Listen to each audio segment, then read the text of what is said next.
Bonjour, shalom à tous. Que la grâce et la paix de notre Seigneur vous environnent et vous accompagnent tout au long de cette journée. Nous sommes là aujourd'hui, mes chers frères et sœurs, pour aborder un sujet délicat mais important. Comment faire face aux manipulateurs dans notre vie?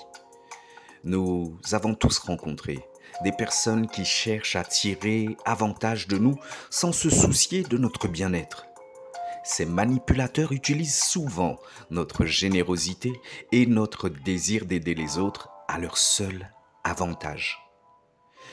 Mais en tant que croyants, nous devons chercher à rester fermes dans notre intégrité et à reconnaître ces comportements manipulateurs.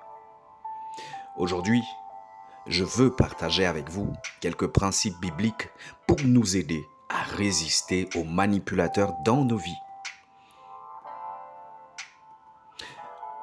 Alors, premièrement, pratiquer la sagesse.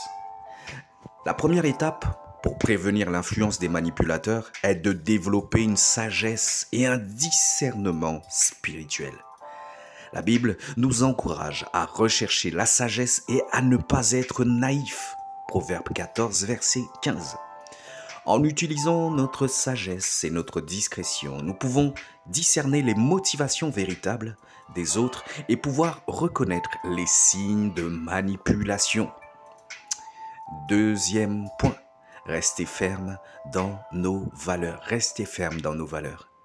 La clé pour ne pas être manipulé est de savoir ce en quoi nous croyons et de rester fidèle à nos valeurs. En connaissant la parole de Dieu et en suivant ses enseignements, nous pouvons établir des limites saines et ne pas nous laisser conduire par les manipulateurs.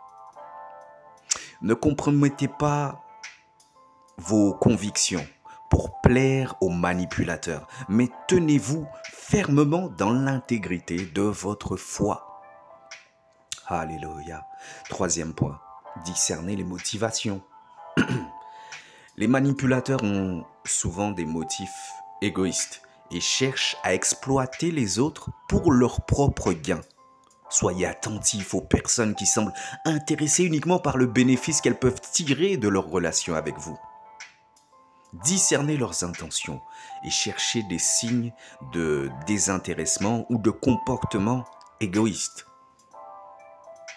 Quatrième et dernier point, fixer des limites. Fixer des limites. Pour éviter d'être manipulé, il est essentiel de fixer des limites dans nos relations.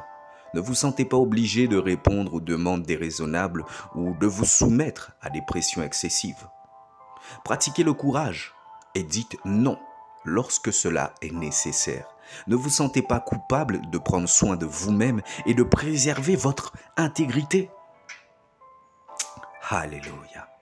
Chers frères et sœurs, en tant que croyants, nous sommes appelés à être des personnes d'intégrité et de sagesse. Ne permettons pas aux manipulateurs de pouvoir dicter nos actions ou de profiter de notre gentillesse. Restons fermes dans notre foi et ne compromettons pas nos valeurs. Avec l'aide de Dieu et sa sagesse, nous pouvons résister aux manipulations et préserver notre intégrité. Prions pour la force et la sagesse nécessaires pour gérer de telles situations et soyons conscients des besoins et des motivations des autres. Puissions-nous être des exemples de résistance face à la manipulation et pouvoir continuer à chercher la vérité et l'amour de Dieu dans toutes nos relations. Mes chers bien-aimés, c'en est tout pour aujourd'hui. Que mon Dieu vous bénisse. Shalom, à très bientôt.